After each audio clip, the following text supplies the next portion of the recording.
പ്രിയപ്പെട്ട കുട്ടികളെ, ഇന്ന് നിങ്ങൾക്ക് ബെസ്റ്റ് ഇൻവെസ്റ്റ്മെന്റ് ആയി എവർ മെയ്ഡ് എന്ന ലെസന്റെ 4th പാർട്ട് ക്ലാസ് വിക്ടേഴ്സ് ചാനലിൽ ഉണ്ടായിരുന്നല്ലോ. അപ്പം അതിന്റെ എക്സ്പ്ലനേഷൻ ആണ് ഇപ്പൊ നിങ്ങൾക്ക് കിട്ടുന്നത്. നമ്മൾ ആദ്യത്തെ 10 പാരഗ്രാഫുകളാണ് കഴിഞ്ഞ ലെസൺസിലൂടെ എല്ലാം എടുത്തത്. ഇനിയിപ്പോ നമുക്ക് 11th പാരഗ്രാഫ് മുതലാണ് സ്റ്റാർട്ട് ചെയ്യേണ്ടത്. അപ്പൊ അതിന്റെ ഒരു റീക്യാപ്പ് നമുക്കൊന്ന് നോക്കാം. നമ്മുടെ AJ ക്രോണിൻ അദ്ദേഹം ഒരു ഷിപ്പിൽ യാത്ര ചെയ്യുകയാണ്. അദ്ദേഹം അവിടെ ഒരു ഷിപ്പിൽ വെച്ച് അദ്ദേഹം ഒരാളെ കണ്ടുമുട്ടുന്നു. ഒരു സ്ട്രേഞ്ചർ ആണെന്ന് ആദ്യം വിചാരിക്കുന്നുവെങ്കിലും പിന്നീട് അയാളുടെ പേര് മിസ്റ്റർ ജോൺ എന്നാണെന്ന് അറിയുന്നു. അദ്ദേഹത്തിന്റെ ഭാര്യ മിസസ് ജോണും കൂടെയുണ്ട്. മിസ്റ്റർ ജോണിന് AJ ക്രോണിനെ അറിയാം, പക്ഷെ അത് AJ ക്രോണിന് മനസ്സിലാകുന്നില്ല. പക്ഷെ കുറച്ച് സംഭവങ്ങൾക്ക് ശേഷം മിസ്റ്റർ ജോൺ ഒരു സോളിസിറ്റർ, ഒരു അഡ്വക്കേറ്റ് ആണെന്നും അദ്ദേഹം ചാരിറ്റബിൾ ഇൻസ്റ്റിറ്റ്യൂഷൻസിലൂടെ എല്ലാം പ്രവർത്തിക്കുന്നയാളാണെന്നും അതുപോലെ തന്നെ യൂത്ത് വെൽഫെയറിന് വേണ്ടി പ്രവർത്തിക്കുന്ന ആളാണെന്നും എല്ലാം പറയുന്നുണ്ടെങ്കിലും AJ ക്രോണിന് ആളെ മനസ്സിലാകുന്നില്ല.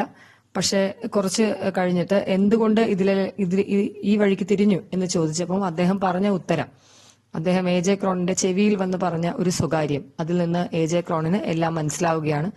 എല്ലാം തന്റെ മുമ്പിൽ വ്യക്തമായി തെളിയുന്നത് പോലെ AJ ക്രോണിന് മനസ്സിലാകുന്നു. 25 വർഷം പുറകോട്ട് അദ്ദേഹം ചിന്തിക്കുന്നു. അപ്പോൾ ഒരു നവംബർ രാത്രിയിൽ ഒരു സർജന്റ് അദ്ദേഹത്തിന്റെ മുറിയിൽ, അദ്ദേഹം വന്നൊരു ഡോക്ടറായിട്ട് പ്രാക്ടീസ് ചെയ്യുകയാണ്. അദ്ദേഹത്തിന്റെ ചെറുപ്പകാലമാണ്. അപ്പം ഒരു നവംബർ ഫോഗി നൈറ്റ് എന്നാ പറഞ്ഞിരിക്കുന്നത്, അതായത് അവിടെയൊക്കെ വിന്റർ സീസൺ ആണ് ആ സമയത്ത്.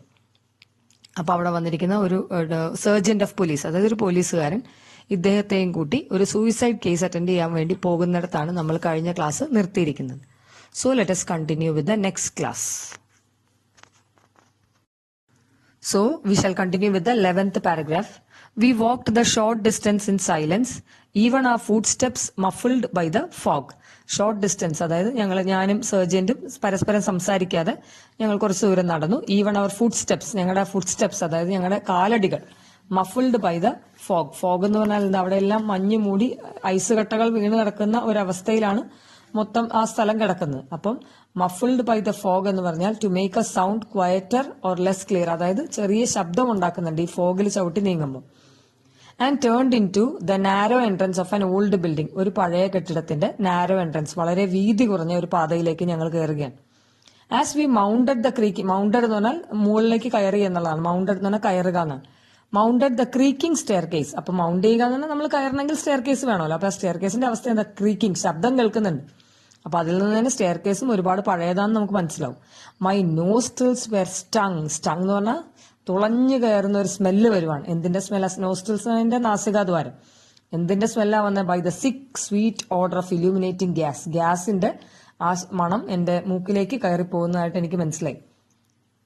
ഓൺ ദ അപ്പർ സ്റ്റോറി, അതായത് മുകളിലെത്തി. അപ്പർ സ്റ്റോറി അടുത്ത നിലയെത്തിയപ്പം the agitated landlady, agitated എന്ന് പറഞ്ഞാൽ ദേഷ്യപ്പെടുന്ന, അത് ഈർഷ്യയോട് നിൽക്കുന്ന landlady, showed us to the bare little attic. അവർ കാണിക്കുകയാണ് ബെയർ ലിറ്റിൽ ആറ്റിക്. ഒരു ചെറിയ ആറ്റിക് എന്ന് പറഞ്ഞാൽ ഈ മരം കൊണ്ട് തന്നെ, തടിയും കൊണ്ട് തന്നെ തിരിച്ചിട്ടുള്ള ഒരു മുറിയുടെ ഒരു ഭാഗം, അത്രയും മാത്രമേ ഉള്ളൂ. Stretched on a narrow bed, അവിടെ ഒരു നാരോ ബെഡ്, വീതി കുറഞ്ഞ ഒരു കട്ടിലില് lay the body of a young man, ഒരു യുവാവിന്റെ ശരീരം കിടക്കുന്നതായിട്ട് ഇവർക്ക് കാണാനായിട്ട് സാധിച്ചു. Although apparently lifeless, there remained the barest chance that the youth was not quite beyond recall. Apparently lifeless, അതായത് കിടക്കുന്ന കിടപ്പ് കണ്ടാൽ ജീവൻ ഇല്ലാന്ന് തന്നെ ഉറപ്പിക്കാം. There remained the barest chance, അങ്ങനെയൊക്കെ ആണെങ്കിലും എവിടെയോ ഒരു ചെറിയ ചാൻസ് ഉണ്ട്.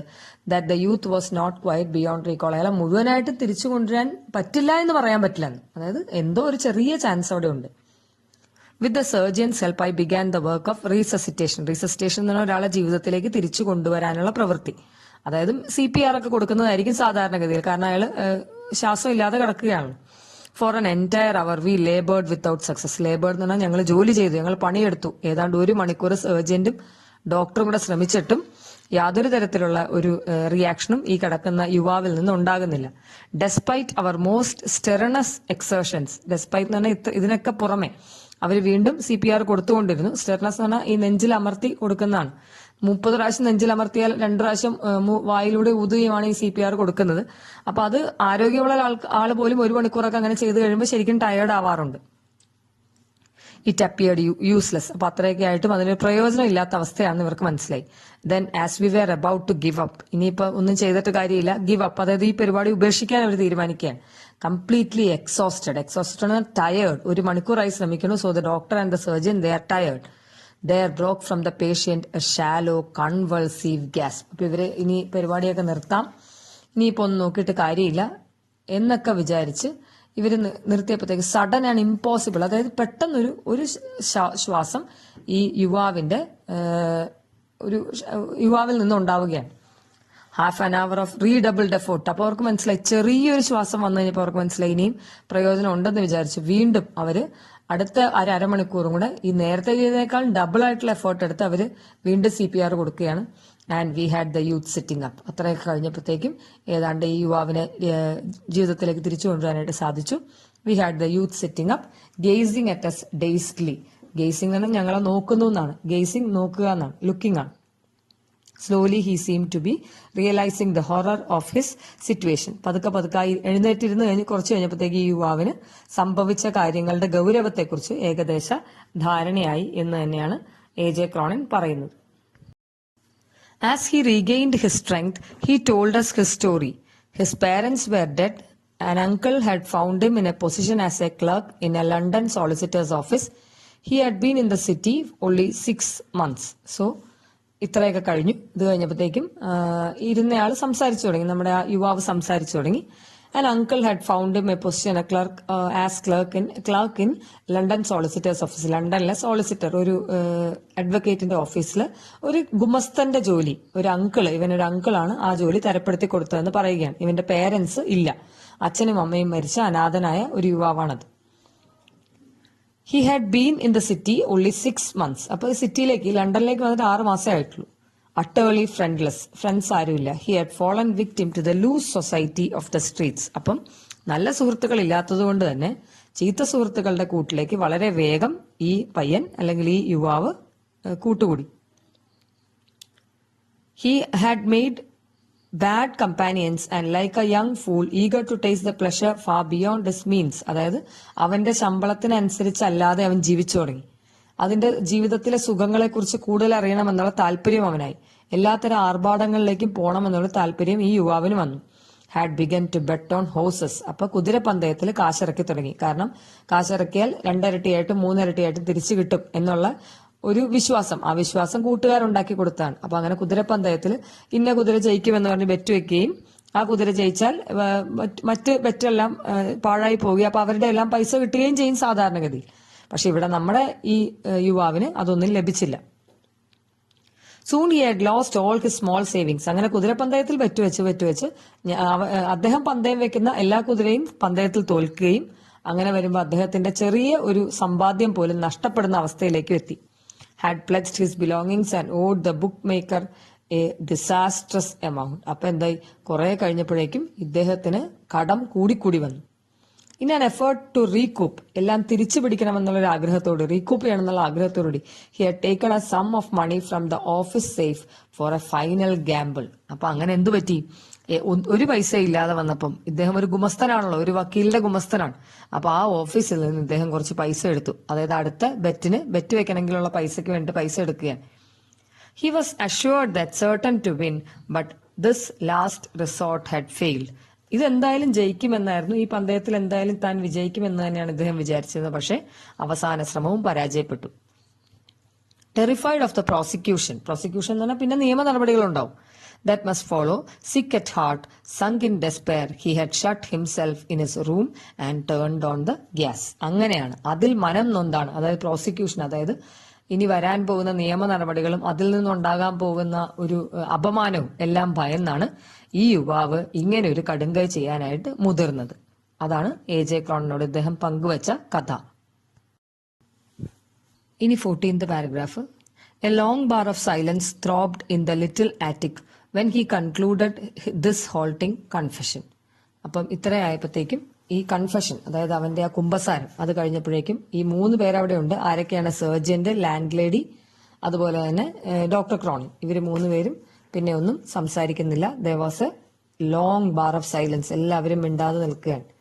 then gruffly the sergeant asked how much money. അതായത് ഗ്രഫ്ലി എന്ന് പറഞ്ഞാൽ ഡീപ് റഫ്, അത്ര ഒരു പോലീസുകാരനല്ലേ അദ്ദേഹത്തിന്റെ രീതിയിൽ ചോദിക്കുകയാണ്.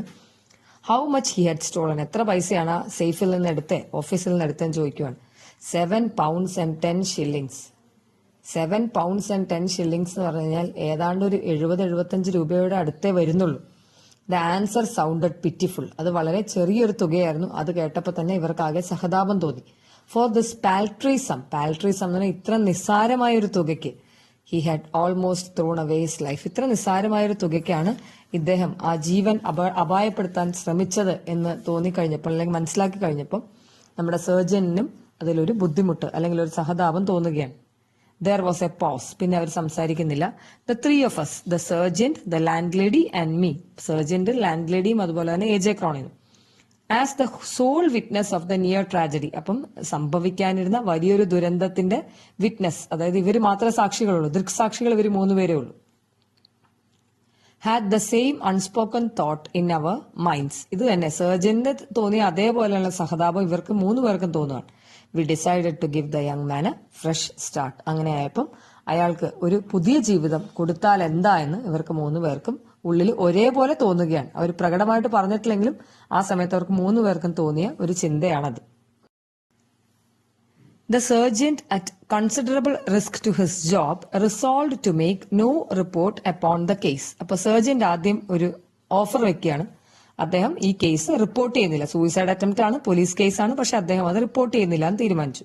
So that no court proceedings would result. അപ്പൊ സർജന്റ് റിപ്പോർട്ട് ചെയ്യാതിരുന്നാൽ കോടതിയിൽ മറ്റ് പ്രശ്നങ്ങളൊന്നും ഉണ്ടാവില്ല. The landlady offered a 4 months free board until he should get upon his feet again. അപ്പൊ ഈ ലാൻഡ് ലേഡി, അതായത് വീട്ടുടമസ്ഥ, അവരെന്താ പറഞ്ഞത്? 1 മാസത്തേക്ക് വാടക വേണ്ട, നീ സ്റ്റേബിൾ ആയിട്ട് നിനക്ക് ഇനി പൈസയൊക്കെ ഉണ്ടായിട്ട് നീ വാടക തന്നാൽ മതി, 1 മാസം ഫ്രീ ആയിട്ട് താമസിക്കാമെന്ന് പറഞ്ഞു. While I making perhaps the least contribution. അപ്പൊ ഇനിയിപ്പോ അടുത്തത് ഒരു കോൺട്രിബ്യൂഷനും കൂടെ മതി. അപ്പൊ AJ ക്രോണിന് ആലോചിച്ച് കണ്ണി എന്താണ് ചെയ്യേണ്ടതെന്ന്. Making perhaps the least contribution came forward with £7.10 for him to put back in the office safe. അപ്പൊ AJ ക്രോണിൻ തീരുമാനിച്ചു, അദ്ദേഹത്തിന്റെ കയ്യിൽ പൈസ ഉണ്ടായിരുന്നു. അപ്പൊ അദ്ദേഹം പറഞ്ഞു, നീ ആ ഓഫീസ് ഷെൽഫിൽ നിന്നെടുത്ത £7.10 ഞാനിപ്പോ നിനക്ക് തരും, നാളെ രാവിലെ നീ അത് ഷെൽഫിൽ തിരിച്ചു വെക്കുക, പിന്നെ യാതൊരു വിധത്തിലുള്ള പ്രശ്നമോ പ്രൊസീഡിങ്സോ നിയമപരമായ ഇടപെടലുകളോ ഒന്നും ഉണ്ടാവില്ല എന്ന് പറയുകയാണ്.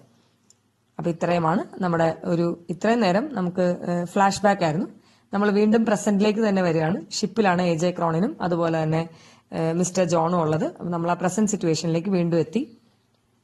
The ship moved on through the still darkness of the night. അപ്പൊ രാത്രിയാണ്, അതായത് അവരുടെ യാത്രയാണ് തീരുവാണ്. There was no need of speech. പിന്നെ സംസാരിക്കേണ്ട ആവശ്യമില്ല. With a tender gesture Mrs S had taken her husband's hand. അപ്പം മിസ്സസ് എസ്, അദ്ദേഹത്തിന്റെ ഭാര്യ, അദ്ദേഹത്തിന്റെ കരങ്ങൾ കവരുകയാണ്. And as we sat in silence, I could not but reflect that it was the best investment I had made in my life. ഇദ്ദേഹം പറയുകയാണ്, ഞാൻ എൻ്റെ ജീവിതത്തിൽ ഉണ്ടാക്കിയ അല്ലെങ്കിൽ സമ്പാദിച്ച എന്തിനേക്കാളും വലിയൊരു സമ്പാദ്യമാണ് ഞാൻ അന്ന് അവിടെ കൊടുത്തത്. ഞാൻ അന്ന് ആ കൊടുത്തത് കൊണ്ടാണ് ഇന്ന് ഈ ജീവൻ ഇവിടെ തിരിച്ചു കിട്ടുകയും ഇത്രയും നല്ലൊരു രീതിയിൽ അല്ലെങ്കിൽ സമൂഹത്തിന് വളരെ ഗുണകരമായ രീതിയിൽ ഈ മനുഷ്യനെ മാറ്റിയെടുത്തത് ആ £7.10 ആണ്. അപ്പൊ അതാണ് AJ ക്രോണിനെ സംബന്ധിച്ചിടത്തോളം ഏറ്റവും ബെസ്റ്റ് ആയിട്ടുള്ള ഇൻവെസ്റ്റ്മെന്റ്, ഏറ്റവും വലിയൊരു സമ്പാദ്യം അതാണ്. It had paid me no dividends in worldly goods. എനിക്ക് ലൗകിക ജീവിതത്തിൽ ഒന്നും അത് നേടിത്തന്നില്ല. ഈ £7.10 കൊണ്ട് അദ്ദേഹത്തിന്റെ ജീവിതത്തിൽ ഒന്നും നേടാൻ സാധിച്ചില്ല. But had turned out to be immensely profitable. പക്ഷെ മറ്റെന്തിനേക്കാളും കൂടുതൽ പ്രോഫിറ്റ് അല്ലെങ്കിൽ ലാഭം ഉണ്ടാക്കിയത് എന്റെ ആ ഇൻവെസ്റ്റ്മെന്റ് ആണെന്നാണ് ഇദ്ദേഹം പറയുന്നത്. It stood out against all bad investments I made throughout the years.